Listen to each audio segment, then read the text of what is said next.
I'm Allie Duzett, author of the book How to Save America, A Tactical Guide for Practical Patriots, and I'm here with Brian Riedl of the Heritage Foundation. Brian, tell me about your issue. What is the number one thing that Americans should know? About federal spending? Yes. That it's rising out of control. This year, Congress will spend $30,000 per household.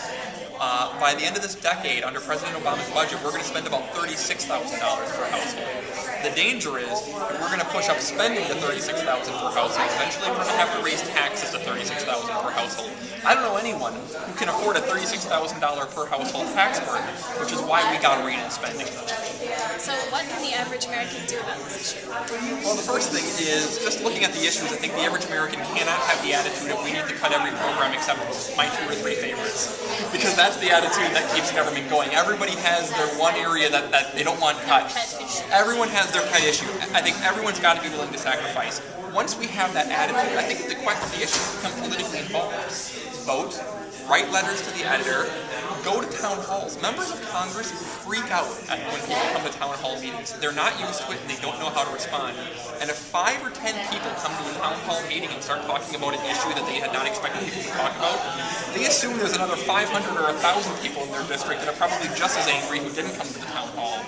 At that point, they go to Washington, they go back to their colleagues and go, oh my gosh, I have an uprising in my district on spending. I got to do something about this.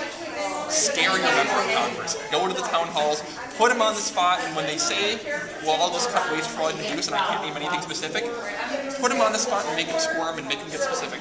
Yeah, so what you're saying is that just 1, 2, 5 people can't really make a difference. They assume that you're representing 100 people. Exactly. Members of Congress assume that the people who come to a town hall meeting are a small sample of a lot of people thinking the same thing. So only if a couple people come to a meeting, they're going to think there's a lot more people concerned about it, and in many cases they'll be right. So one person really can make a difference. In the issue of spending, there are a lot of people concerned about it. So you can, and it's also, like I said, it's fun to watch a politician squirm.